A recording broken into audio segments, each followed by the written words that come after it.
Musik Ya. yang sifatnya mungkin berupa tutorial itu jangan takut, jangan merasa gue kan nggak jago. Kadang-kadang it's not about jago, it's about sharing your experience sih kalau menurut bener. aku gitu. A 1 and 2 and a 1, 2, 3, 4. Fly me to the moon and let me play among the stars.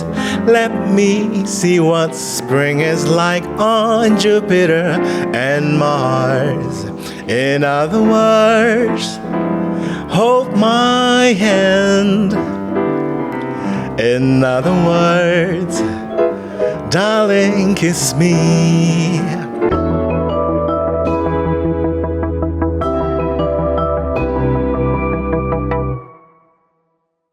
Hey Mindshifters, welcome back to Mindshift. Kavin di sini.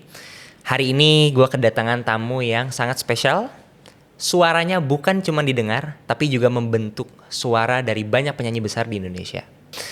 Seorang vocal coach, musisi, edukator yang lebih dari 2 dekade menjadi sosok penting di balik nama-nama kayak Agnes Mo, Afgan, dan banyak penyanyi lainnya. Welcome Indra Aziz. Hello. Hai, aku manggilnya Om Indra, nggak apa-apa ya. Tadi udah di foreshadow di awal. Boleh. Baik. Karena emang aku sebenarnya udah kenal Om Indra Aziz dari kecil, dari masih segini. Gokil ya. Pertama kali kita bertemu tuh di mana ya Om? Ingat gak sih? Waduh, The Jazz kali ya? Apa Ya. sebelumnya? Oh, aku ingat pada saat itu Om Indra kayak bikin suatu masterclass offline aku lupa di mana venue-nya, tapi pada saat itu aku dan Arash Buana pada saat itu seorang penyanyi juga, kita masih kecil-kecil ikutan ini, ada live masterclass gitu sih, saya ingat aku. Iya. Yang ada Pak Pras. Iya, oke. Mas Imam Praseno ya. Iya. Sebagai pianis ya. Yeah, well, that was quite a long time ago, dan mungkin Om Indra Aziz mau cerita, perkenalan dulu buat para penonton Mindshift. Iya. Ya. Boleh banget nih, ngeliat kemana nih? Boleh ke sana, Oke, ke saya juga boleh. Oh iya, boleh. Biar kita lebih dekat ya. Oke. Halo, saya Indra Aziz, vocal coach, edu creator. Sedap ya? Sebutannya keren. Edu creator, dan juga seorang bapak-bapak. Ya. Karena sekarang sedang menjalani kehidupan sebagai bapak-bapak banget. Ya. Gitu, dari ya biasalah dad jokes. Benar. That jokes. Kayaknya nggak afdol kalau misalkan nggak kita praktekin langsung ya. Oke. Aku punya satu nih. Oke, boleh. Band apa yang demennya puasa? Band apa yang demennya puasa? Iya. Benyamin. Bisa. Oke. Tapi jawabannya adalah lomba sahur. Hah? Dari lomba sihir. Dead joke counter saya menang ya 1. Mana nih yang katanya bawa bapak nih Om? Oh, sekarang aku nih. Iya, kalau enggak juga enggak apa-apa, nanti sambil mikir sambil jalan. Satu Boleh. Ntar potong aja kalau Iya. mau nambahin lagi. Kenapa Dina makan nasi goreng? Kenapa Dina makan nasi goreng? Iya.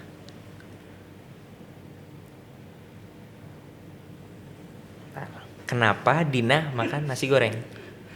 Bukan, kenapa Dina makan nasi goreng? Kenapa Dina makan nasi goreng? Oh iya. Karena ia lapar. Iya betul. Iya, betul ya. Gitu doang. Betul ya? Karena dia lapar. Iya. Udah gitu doang. Satu sama. Salah gua. Tadi gua pakai motong Dina. Pakai motong. Aturan disambung guys ya gitu kalau. Sambung. Iya. Anyway. Saya sebenarnya kepikiran dead jokes lain nih, tapi kita nanti malah jadi battle dead jokes ya, betul. bukan jadi podcast ya. Kita stop dulu. Oke, mungkin beberapa dari kalian tahu Om Indra sebagai seorang educator tadi, educational creator ya jatuhnya. Dan dari yang saya pahami, correct me if I'm wrong, beliau ini mendirikan IAVS, Indra Aziz Vocal Studio, yang didirikan sejak tahun berapa Om? Kalau IAVS sendiri udah 10 tahun. Oke. Tapi yang berdiri sendiri nih di Bintaro itu 3 tahun lah. 3 tahun. 3 tahun. Berarti brick and mortar atau kantor fisiknya Yes. bertiga tahun ya? Yes. Tapi sebelum itu tuh kalau nggak salah namanya Vokal Plus ya? Iya, betul banget. Jadi Vokal Plus tuh berasal dari YouTube channel kita. Jadi awalnya, boleh cerita nggak? Boleh banget. Jadi awalnya tuh di Twitter kan. Iya. Dulu semua orang, cobain nih Twitter. Waktu dulu banget tuh, awal-awal Twitter. Terus nyari-nyari, karena emang dari dulu aku senang banget kan nulis blog gitu-gitu. Terus nyari-nyari apa yang bisa menjadi bahan materi buat ditulis-tulis. Iya. Come up dengan hashtag singing tips tuh pertama Oke. kali. Rame Kaf. Iya. Ternyata orang tuh banyak yang bisa relate mungkin ya. Kayak singing tips misalkan cara nada tinggi apa segala macam. Ini tahun-tahun berapa nih pada saat itu? 2000 berapa ya? Awal-awal belas lah ya. Awal belas ya? 2012 ya. Zaman Twitter masih digandrungi banyak Gen X lah ya. Iya, Nah, bener pada- banget. Nah, 2012 tuh awalnya dengan singing tips hashtag itu. Iya. Nah, ketika rame 2013 memutuskan bikin YouTube channel. Oke. Namanya Vokal Plus. Kenapa Vokal Plus? Karena aku percaya penyanyi itu zaman sekarang nggak bisa cuman suaranya doang. Tapi Harus ada dia- faktor plusnya. Exactly. Ngurusin bisnis, ngurusin marketing, Iya. ya termasuk juga hal-hal kreatif kayak nulis lagunya, Iya. ngerti music production. Benar. Dan a little bit of theory tentunya. Exactly. Itu akan nggak harus, tapi akan ngebantu dan akan mempermudah banget hidup seorang penyanyi dan nggak akan diremehin sama pengiringnya. Karena Iya. penyanyi suka dikerjain. Nah itu guys, ini lawakannya agak musisi banget sih. Iya. Tapi buat kami para penyanyi yang bisa main alat musik juga, Iya. kadang-kadang itu jadi poin krusial. Kadang-kadang kalau misalkan, ya kebanyakan mungkin salah satu contoh konkretnya adalah kalau misalkan lagi wedding, tiba-tiba surat cintaku yang pertama, misalkan ini langsung praktekin aja. Surat cintaku yang pertama membikin ya kalau sama membikin Iya, iya. membuat hatiku berlomba seperti melodi yang indah. Da. Harusnya kan ngasih sinyal dulu ya ke Iya. para musisi kalau misalkan kita mau naikin nih. Langsung ditembak surat cintaku yang tapi naik ke sini surat cintaku Iya, yang iya, iya, pertama. iya. Nah, Iya. banyak kejadian-kejadian kayak gitu. Benar. Ya kalau misalkan di gathering or like weddings gitu kayak gitu-gitu tuh banyak yang jadinya miskom gitu sama musik. Exactly. Ya pentingnya edukasi soal ini tuh. Pentingnya edukasi. Dari situ ya. Itulah Vokal Plus. Akhirnya muncul Vokal Plus pada tahun 2010. 12. Oh, 12-an Yes, lah ya. 12-an. Yang akhirnya berubah menjadi IAVS. IAVS untuk sekolahnya, yes. Ada any reason behind that? Iya, jadi waktu kita bikin kan ya secara alami lah ya dari yang berhubungan sama edukasi vokal berupa teks, berupa YouTube channel. Yeah. Akhirnya tentu berkembangnya menjadi sekolah musik dong, sekolah nyanyi lah, sekolah vokal gitu ya. Sekolah vokal. Awalnya namanya Vokal Plus Studio, kita kerjasama sama Melodia waktu itu. Oke. Karena tempatnya kita belum punya kan, jadi ngomong sama Pastiawan kita butuh tempat nih buat Vokal Plus Studio. Pastiawan bilang, ayo kerjasama sama kita. Oh, Udah jadi tuh. pada saya tempatnya di Melodia, betul. Jadi Melodia juga punya sekolah musik, namanya Music School of Indonesia. Nah kita tuh jadi bagian dari Music School of Indonesia selama kontraknya 7 tahun lah. Oke. Nah di situ namanya Vokal Plus Studio, tapi setelah berjalan berapa lama nggak terlalu rame. Iya. Setelah ngobrol-ngobrol sama tim internal, sama tim MSI dan Melodia, kayaknya orang lebih kenal lu sebagai Indra Aziz deh, Iya. yang suka ngasih tips vokal. Iya. Gimana kalau namanya Indra Aziz aja sekalian gitu Benar. kan. Nah waktu itu aku nggak pede kayak malu namanya Indra Aziz dipakai buat ini. Iya. Tapi ya berkat encouragement teman-teman, ya udah deh kita ganti nama jadi Indra Aziz Vokal Studio. Bener. Ternyata emang orang terbukti ya lebih familiar dengan terbukti as a gitu brand loh, name gitu. as a brand. Ternyata selama ini tuh nama Indra Aziz itu tuh sebuah brand yang mana agak competing sama Vokal Plus jadinya. Iya, waktu itu. Jadi sekarang kita kayak bikin semacam positioning lah, masing-masing tuh punya tempat masing-masing gitulah. Begitu. Yang pertama bikin Om Indra terjun ke musik tuh apa sih sebenarnya? Om Jali Tobing. Oh, Jauh ya? lumayan jauh tuh tarik ke belakangnya tuh. Awalnya dari kayak nonton beliau main atau Betul, jadi entah kenapa ya, dulu waktu kecil tiba-tiba ada drum warna merah, ingat banget waktu kecil tuh, di rumah. Ternyata itu drumnya Om Jali Tobing. Lupa waktu itu aku acara apa, tapi Om Jali Tobing tuh main drum tuh di rumahku. Tapi sorry banget lupa banget itu acaranya apa ya guys. Tapi sejak itu jadi fascinated banget sama gila ternyata main musik tuh seru banget. Akhirnya instrumen pertamaku tuh drum. Aku les drum tuh. Les drum berapa tahun. Terus main bass, main gitar gitu. Sampai akhirnya nyanyi pastinya ya. Udah sama keluarga tiap ada apa dijorok-jorokin perform, manggung. Kalau ada acara keluarga tuh jadi anak kecil yang selalu tahu kan. Iya, tiap lebaran. Ngerasain ya? Ngerasain juga? Nyanyi dulu. Iya, gitu. Udah dari situ udah apa ya? Jadi musik tuh udah kayak bagian apa ya? Second nature lah. Udah nggak bisa dipisahin gitu. Cuman ya untuk kontennya berawalnya gitu ya dari Yahoo Groups. Yahoo Groups. Yes. Yahoo Messenger atau Yahoo Group? Aku baru denger nih namanya Yahoo Group. Jadi dulu kan internet tuh, jadi kan kita nih, aku nih generasi terakhir ya. Nih bapak-bapak sini juga mungkin generasi terakhir atau ibu ini yang merasakan hidup tanpa internet. Ya. Langsung gue jawab ya. Betul, kita merasakan hidup, kita adalah generasi terakhir Kavin yang merasakan dunia tanpa internet. Ya. Nah waktu ada internet itu, kan udah MIRC segala macam. Ada satu platform namanya Yahoo Groups, di mana kita itu sebetulnya newsletter. Kita nulis, kemudian ada yang bisa membalas, komen, ada komunitas. Misalkan mobil apa aja. Nah dulu tuh ada. Gitu. Oh berarti emang forums gitu ya? Nah kemudian mulai tuh ada lagi forum, ya kan forum-forum kayak misalkan KG Cafe Gaul. Dulu. Nah udah tuh nulis. Jadi kecintaan ngobrol dan nulis itu yang kemudian mendorong ketika ada platform video, ya udah secara alami berkembangnya ke video. Paham. Yang awalnya teks saja gitu. Berarti sebenarnya basically emang karena Om Indra sendiri merasa banyak wawasan atau insight yang sayang nih kalau misalkan nggak di-share. Betul. Karena jadi bisa berdialog juga dengan creators lain gitu ya. Benar. Jadi paham. Dan dulu di Yahoo Groups dan di forum itu sama kayak sekarang suka toxic juga. Ada ya?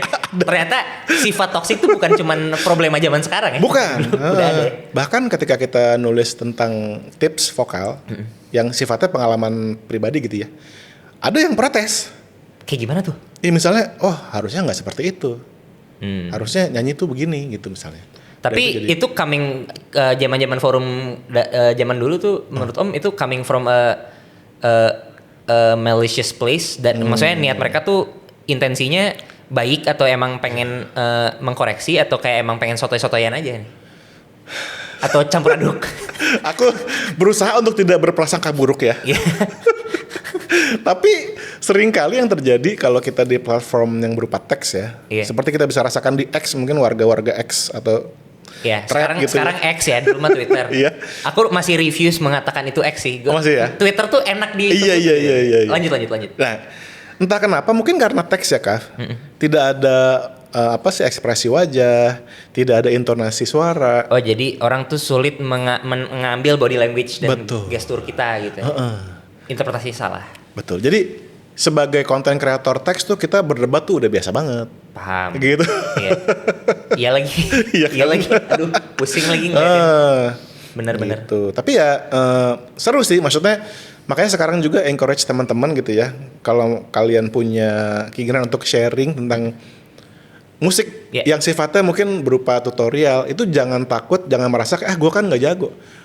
Kadang-kadang it's not about jago. It's about sharing your experience sih kalau menurut aku gitu. Maksudnya kita mungkin nggak tahu nama chord apa, tapi kita pernah ngalamin nyanyi di sebuah wedding.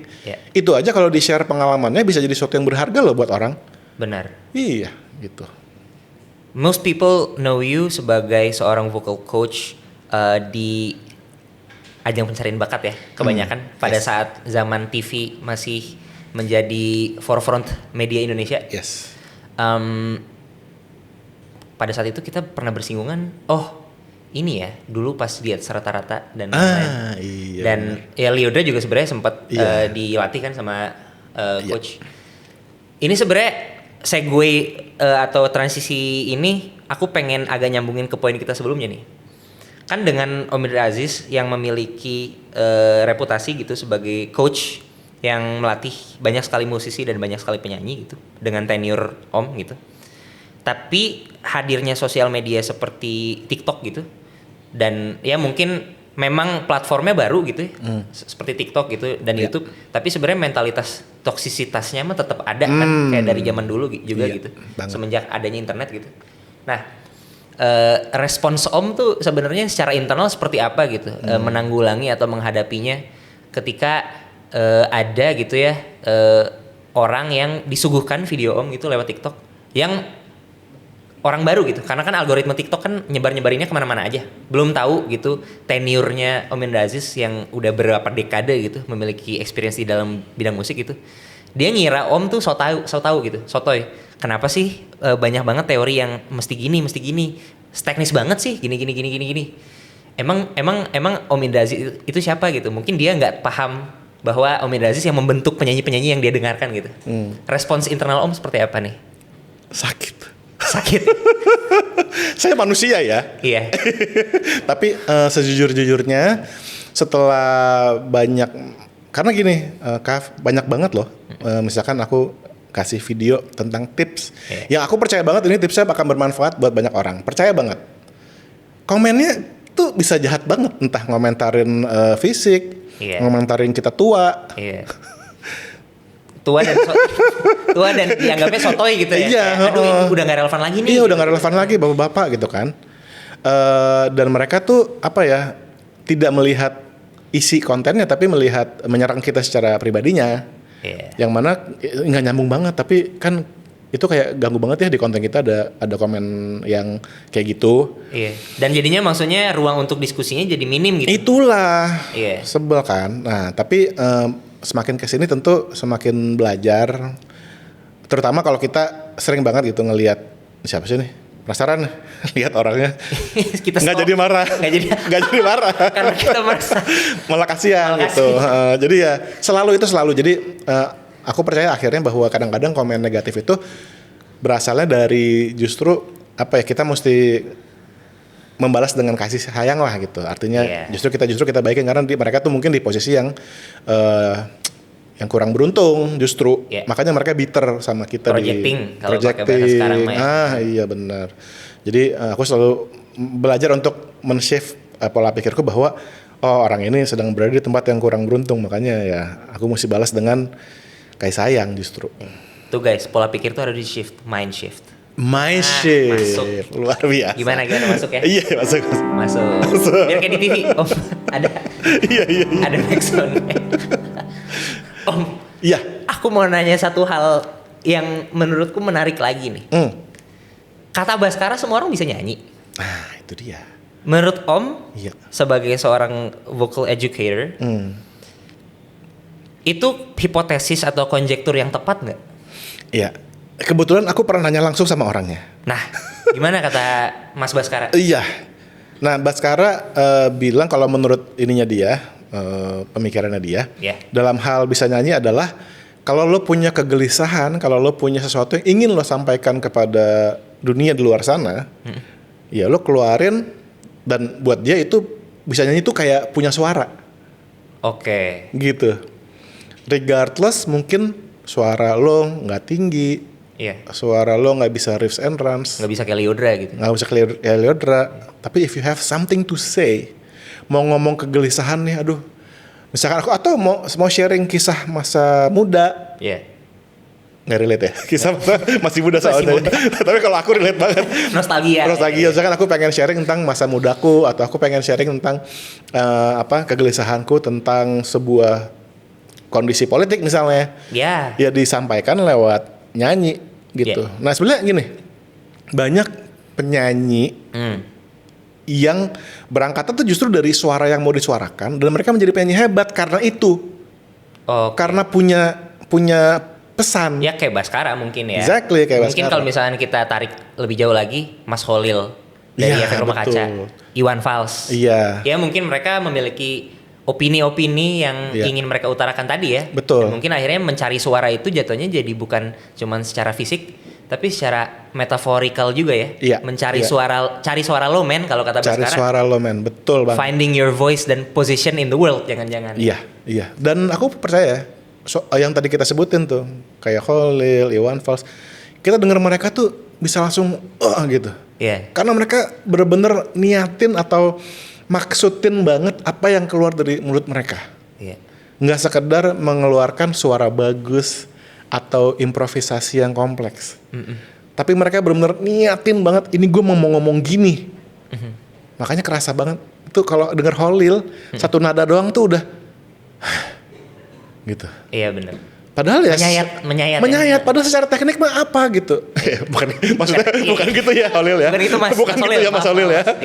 Maksudnya tuh secara teknik kan kalau orang mungkin expect-nya riffs and drums nada tinggi kan. Kalau R&B yang tangannya harus sambil gini. Gini kan. Iya. Nah kan kalau yang nama-nama kita sebut kan mereka tidak memanfaatkan itu, tapi mereka memanfaatkan ya benar-benar suara gitu loh. Nah, itu yang menurut aku powerful banget dan ya harapannya sih kalau menjawab pertanyaan Kavin awal ya, apakah semua orang bisa nyanyi? Kalau melihat dari sudut pandang itu, yes. Iya. Yes, ya, gitu. Mungkin dia kekurangannya di teknis. Atau mungkin kekurangannya di warna vokalnya biasa aja. Mungkin bisa diakalin ya. Contoh dalam teknik rekaman sekarang banyak banget effects. Iya. Atau misalkan di doubling. Misalkan dengan teknik ala Krisya misalnya. Iya. Dia akhirnya punya sound sendiri dengan teknik doubling. Oh iya benar, Krisya iya dengan kan? rekaman jadulnya, iya tiap refnya tuh biasanya tebel suaranya karena dia nggak double suaranya sendiri, benar. Atau bisa juga autotune kayak Tengsi misalnya. Oh iya. Mungkin Tengsi bukan penyanyi yang gimana, tapi dengan teknik itu suaranya terdengar. Dan gitu. Sebenarnya sebentar, aku pengen tahu opini Om tentang opini dan effects nih, jauh lebih lanjut. Mungkin ada beberapa pemahaman yang purist gitu, kayak apa? Ngerti banget. Aduh ini mah jadinya nggak bermain musik secara live atau ini gitu. Iya. Jadinya ada alat bantu yang mengaugmentasi kita. Ini mah bukan nyanyi beneran. Kalau menurut Om Coach Aziz gimana? Iya. Benar. Nah kalau kita ngomong dari kacamata vokalis banget, ya tentu aku akan melihat penyanyi yang benar-benar vokalnya, tekniknya segala macam ya. Tapi karena yang kita omongin ini lagi ranah cerita dan pesan. Nah, akhirnya aku membypass itu, gitu. Ya, industri mengeluarkan pesan ke masyarakat, jadi kita bisa membypass lah kurang lebih. Ngerti. Tapi tentu sebagai vocal coach ya, kalau misalkan aku ketemu misalkan sama Tengsi atau ketemu sama Iwan Fals atau ketemu sama Holil, ya tentu aku akan latih sama kita maksimalin nih vocal range lo, kemampuan nada tinggi lo, kita bakal maksimalin tentu, gitu. Jadi ya aku sebagai orang yang percaya banget bahwa musik tuh luas banget. Oke. Jadi tergantung nih kita mau ngobrol pakai kacamata apa nih. Iya. Pada akhirnya gitu ya. Pada akhirnya gitu. Nah, kalau misalkan nyanyinya di sini kita mau ngomongin dalam kacamata misalkan festival. Oh itu udah beda urusan. Holil nggak bisa ikut festival kompetisi idol gitu mungkin nggak lolos gitu. Pencarian bakat. Iya kan. Atau misalnya Iwan Fals suruh nyanyi Beyonce gitu. Iya. Nggak nyambung. Sekeren-kerennya Iwan Fals nggak akan cocok kali ya nyanyi lagu to the left gitu. Iya benar. Itu lagu buat tukang bajai nggak sih? Ke kiri. Nah. Iya. Beyonce tuh sebenarnya dulu tinggal di sini. Kamu old soul ya? Old soul. Bapak-bapaknya ada banget ya? Dead jokes kedua ya? Dead jokes kedua, oh my God. Iya. Terus? Ya jadi gitu. Jadi aku tentu tergantung nih. Kita mau melihatnya apa. Ya. Gitu. Karena at the end of the day, musik kita, opini kita ya sebagai pengarang lagunya juga dan penyanyi sebagai penyampai lagunya gitu kan ingin pesannya terdengar tadi ya. Pesan sih. Jadi teknik membantu untuk mengoptimize cara penyampaian pesan yang benar gitu. Jadi intinya dua-duanya harus jalan. Betul. Secara seimbang. Memang kadang-kadang ya kalau ada pertanyaan dari orang awam gitu. Iya. Apakah semua orang bisa nyanyi? Dia tuh seringkali yang dia refer adalah bisa mengimpress orang dengan suaranya gitu. Jadi sebenarnya questionnya juga udah ada pertanyaan subliminal di baliknya. Iya, rata-rata begitu. Mengimpress orang tuh pengen memukau orang lain. Gitu. Dimana ya itu yang aku coba mengkampanyekan di konten-kontenku bahwa it's not about that guys. Kita sosialisasi lah ya. Iya, at least that's my point of view. Ya tentu banyak yang nggak setuju, banyak pasti. But that's fine. Tapi aku berbicara dari pengalaman di dunia nyata lah, dunia musik gitu. Why do you think people itu memiliki mindset yang cukup kompetitif ya? Dari segi ya maksudnya ingin mengimpress atau apa gitu? Apa karena dulu juga sedang gencar-gencarnya ya, kompetisi dan ajang seperti itu? Iya. Apa jadinya kebanyakan tadi kita sempat ngobrol off camera BTW, beberapa orang tua yang ingin menyekolahkan anaknya gitu, les vokal atau les musik itu seringkali orientasinya tuh untuk menang lomba dan lain sebagainya gitu. Yeah. Kalau menurut Om sendiri gimana? Iya, nggak ada salahnya sebetulnya ya. Tentu itu banyak juga positifnya. Kayak misalkan aku tuh selalu bilang lomba tuh nomor satu adalah pengalaman, jam terbang ya kan, nambah jam terbang, nambah pengalaman, dan nambah temen. Iya. Tapi yang namanya juri lomba itu nggak pernah punya standar fix bahwa menang itu skor itu based on A, B, C, D. Nggak ada. Karena taste yang berbicara. Even if secara teknis dia skornya bagus semua nih, semuanya cek secara teknis. Tapi kita nggak suka sama nyanyinya. Iya. Bisa-bisa dia nggak menang gitu. Subjektif aja gitu ya. Akhirnya, dan itu ya namanya musik ya seni ya. Bisa diukur, bisa ada matematika ada. Pitch bisa diatur, ketukan bisa diatur ya kan, segala macam. But ada sesuatu faktor X itu yang akhirnya akan bermain. Even juri, jadi aku sekarang juga sebagai juri di sebuah ajang namanya Bintang Radio, gitu. Itu penyanyi bagus-bagus yang ikut dari berbagai daerah di Indonesia gitu. Nah, ketika ada dua kontestan misalnya, ini bukan yang sekarang ya, ini ngomongin in general aja ya. Ada dua kontestan, secara teknis sama-sama nih, skornya sama, pitch controlnya bagus semua, ketukannya bener semua. Tapi yang satu punya konsep. Dia nyanyiin lagunya Niji misalnya, tapi dengan sesuai dengan lirik yang mau disampaikan oleh lagu itu, gitu. Dibanding sama yang nyanyiin lagu Niji, tapi dia malah riffs and runs gaya R&B, nggak masuk. Tidak kontekstual lah. Tidak kontekstual, makanya walaupun secara teknis, secara matematika dua-duanya skornya sama, tapi nggak bisa. Yang punya konsep pasti akan lebih juara, gitu.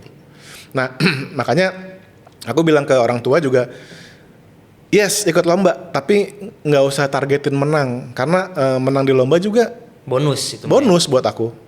Selain bonus juga ya kita lihat aja kenyataannya gitu. Selain dari sertifikatnya ya, apalagi. Now what? Gitu. Now what gitu kan? Ya tentu sertifikat bisa dipakai lah buat sekolah ya, buat Japres mungkin. Jalur prestasi. Ya kan. Cuman secara kalau kita ngomong musik secara besar gitu, ya terus apa gitu.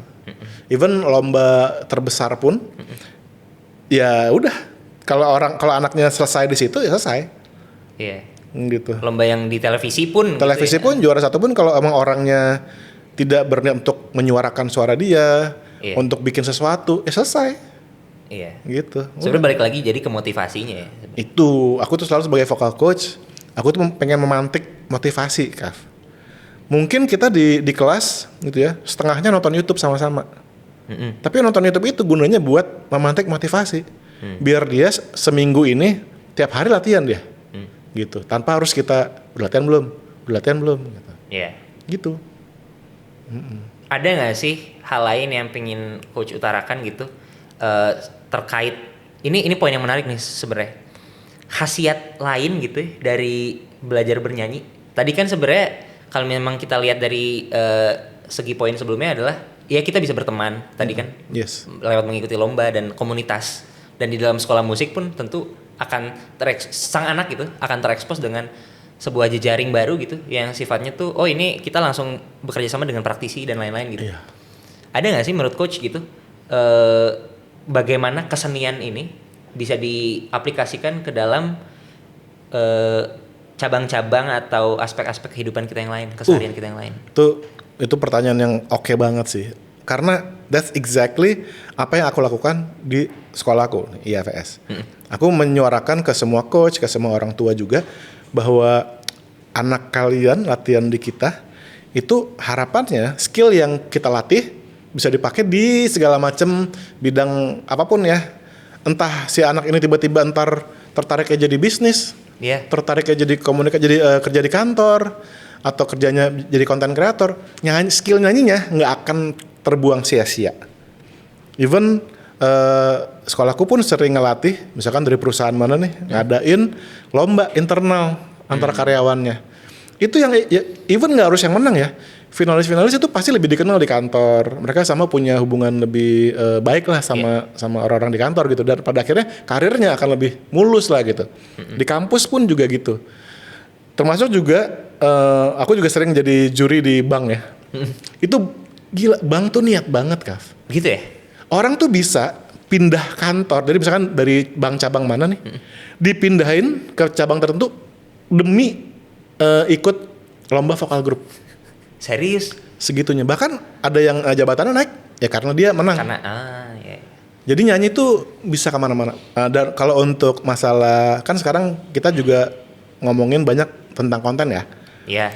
Di konten pun seseorang bisa bikin atau nge-build personal brand dia menggunakan salah satunya skill nyanyi.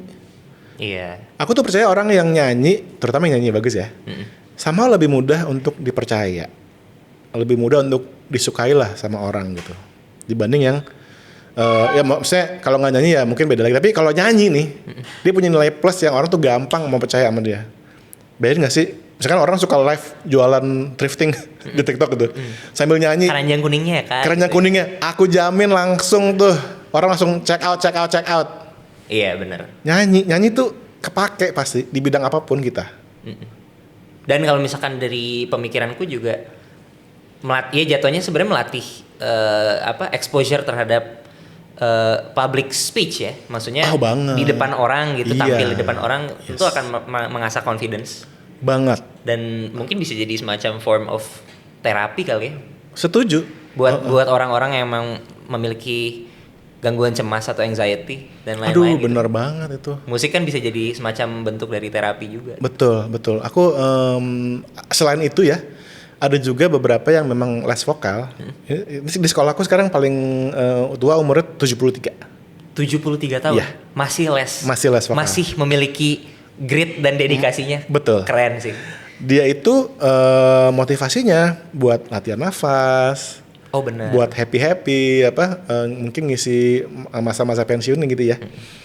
Tapi itu tuh memenuhi dia, fulfill dia gitu. Tanpa harus mungkin mikirin untuk jadi artis atau apa gitu.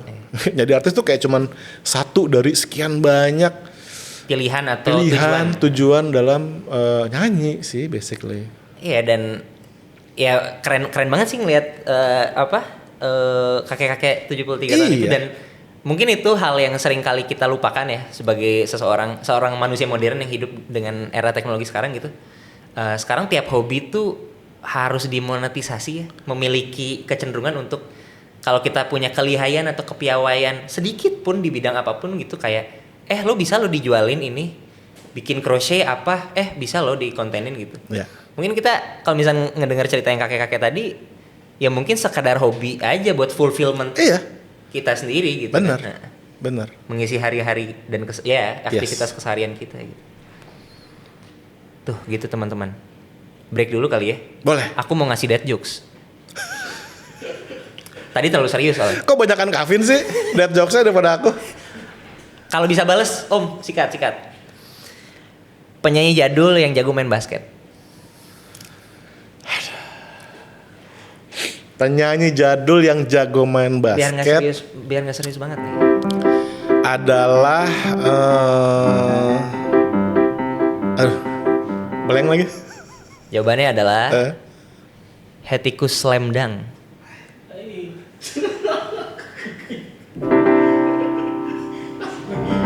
Gila, gue kalah loh sumpah. Hettikus Slam Dunk. Saya memang agak old soul. Oke.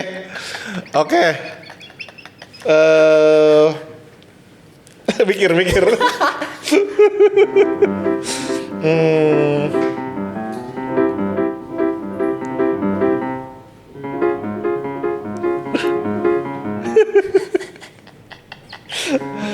Damn, oke.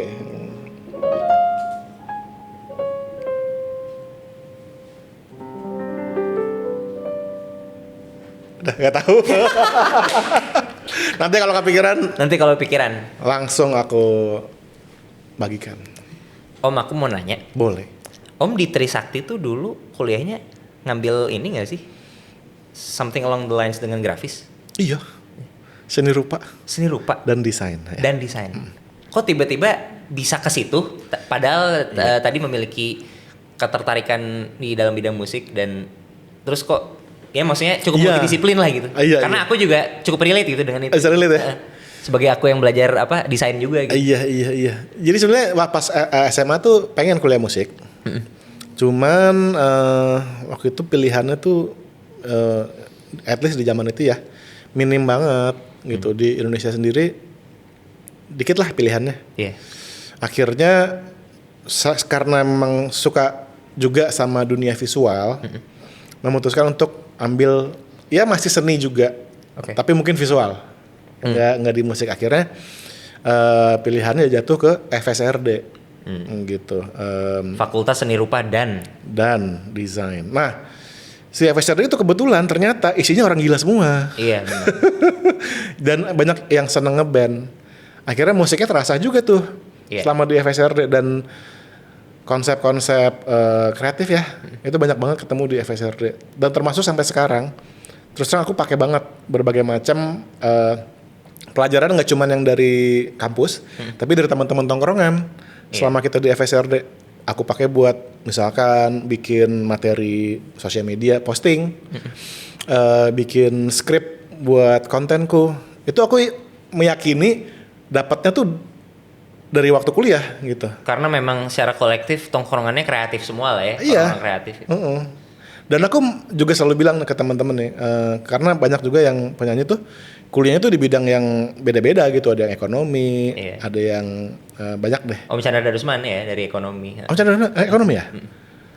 Nah, karena kan gini, aku tuh merasa sekarang tuh bidang-bidang tuh bisa saling bersinggungan banget. Kalau misalkan dia mau jadikan musiknya itu sesuatu yang dijual, kalau misalkan dia mengerti ekonomi itu lebih oke dong. Iya. Ada poin plus di situ. Ada poin plus, atau misalkan dia mengerti komunikasi, gimana caranya dia rilis single, tapi dia udah tahu nih 3 bulan sebelumnya gue mesti bikin campaign ini nih, karena komunikasi gitu. Atau dia ngedesain artworknya sendiri. Benar. Gitu. Even with AI, aku merasa kalau orang tuh nggak punya selera, nggak punya konsep, AI itu nggak akan ngebantu selera yang jelek kalau menurut aku. AI nggak bakal ngebantu selera yang jelek, itu kata-kata yang keren sih. Iya, justru dengan adanya artificial intelligence sekarang gitu, orang bikin lagu jadi cuma sekejap gitu. Betul. Tapi ujung-ujungnya sama semua ya. Exactly. Nah, kan aku tuh punya Suno kan account pro kan. Iya, Suno AI itu Suno ya. AI. Terus aku coba cari duit cari AdSense gitu kan. Aku generate lagu spa, lagu cafe, lagu elevator music. Aku generate sebagai tes nih ya. Sebagai tes. Coba. Kan sekali generate langsung dua, berarti banyak banget sehari. Suno tuh satu akun bisa 500 kalau nggak salah lagu. Wah, gila juga. Begitu kita udah sering banget make Suno tanpa kita arahin ya. Tanpa benar-benar minimal prom lah gitu. Iya. Suka jadi kayak even itu cuman buat cari AdSense. Kita sebagai musisi ya nggak kurang gitu. Jadi ya tentu kalau kita arahin yang benar, kayak kita detailin chordnya, mungkin progresinya, ya mungkin bisa men-serve our purpose gitu. Tapi kalau AI orang nggak ngerti, orang nggak punya selera, orang nggak punya arahan, iya. Ya kayak itu yang kemarin ada film yang digadang-gadang buat 17 Agustus. apa One for All? One for All. Merah putih apa One for All itu ya? Soundtracknya kan pakai AI terus kayak ya Allah. Ya. Gini amat gitu. Ada apanya banget. Iya gitu loh. Udah mah itunya nyolong lagi sih karakternya ini. Aduh. Kalau misalkan itu tidak digadang-gadang sebagai film nasional, aku mungkin nggak akan kritik gitu di media sosial. Iya. Tapi karena ini digadang-gadang gitu, tapi pakai AI tentu aku kritik. Iya. Kalau saya ini project anak SMK buat sekolah, oh iya oke gitu. Tapi ini kan film nasional. Dengan skala sebesar itu gitu. Iya, nah alhamdulillah videoku viral kemarin ngomongin OST-nya AI gitu. Ya, tapi ya buat aku AI itu buat membantu oke, tapi harus punya arahan, punya taste. Kalau misalkan dari coach sendiri nih berarti ya, ada pesan-pesan singkat nggak nih? Aku pengen pivot sedikit karena seperti kita sudah hampir menuju penghujung. Siap. Buat para mind shifters yang lagi nonton, kalau misalkan mereka memiliki ketertarikan tapi bingung mau mulai dari mana gitu ke dunia not just vocal secara spesifik ya, but just music in general gitu. Iya. Apa pesan yang mungkin akan coach berikan? Oke, mungkin kalau dia benar-benar nggak tahu mau mulai dari mana, berarti dia kurang referensi.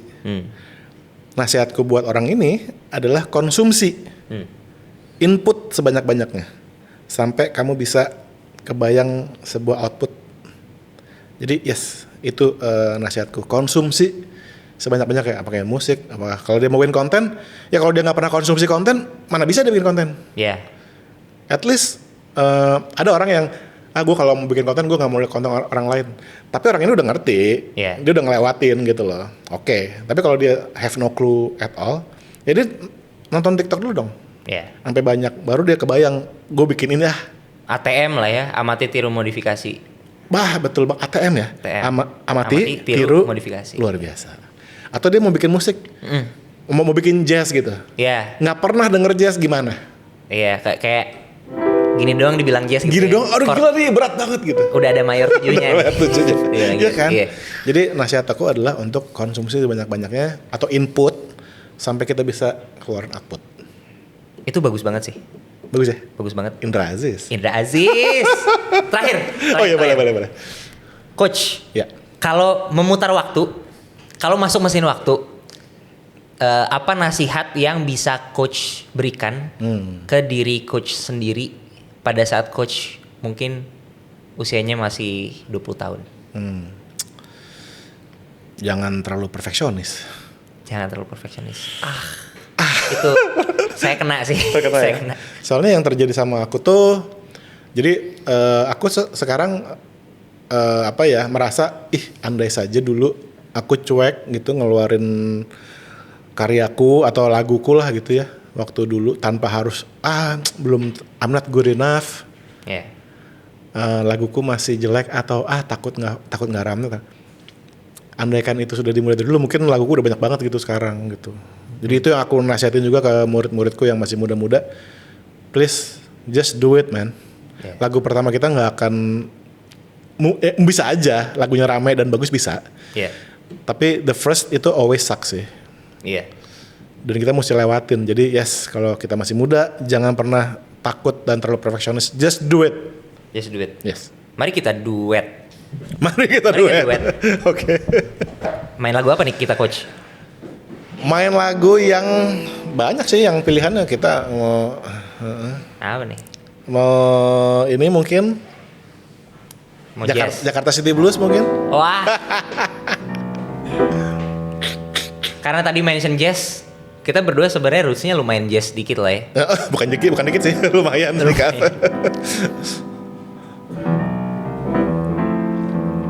Terbangkanlah ku ke bulan aja lah ya. Widih, oke.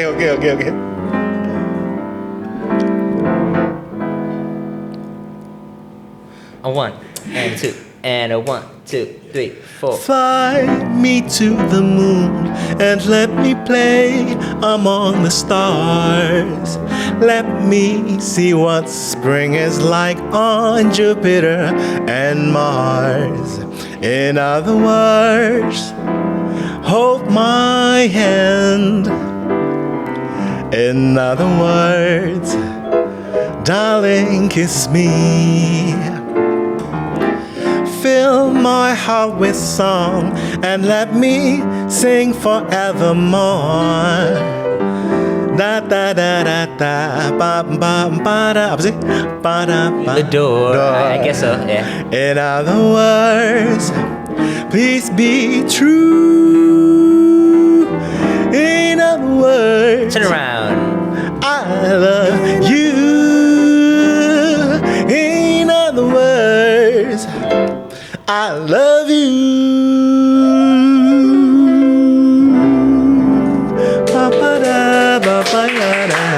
Indra Aziz everybody. Terima kasih banyak Coach. Thank you so much, Gavin. Mindshifters, that was Coach Indra Aziz. Terima kasih banyak banget Om atas ilmunya, wawasannya, for your time juga. Mindshifters, kita bisa lihat sendiri bahwa musik itu sebenarnya melampaui banyak batas, menembus banyak disiplin, banyak sekali khasiat yang bisa kita terapkan lewat berkesenian, bernyanyi secara spesifiknya. Meningkatkan confidence kita, meningkatkan wawasan kita untuk bisa lebih connect with other people. Dan tadi yang paling penting menurut Coach itu adalah gimana caranya kita bisa menyampaikan pesan atau voice, finding our voice, suara kita. That was Coach Indra Aziz for Mindshift. Aku Kavin Sultan, sampai jumpa di episode Mindshift yang selanjutnya. Jreng, biar kayak TV-TV.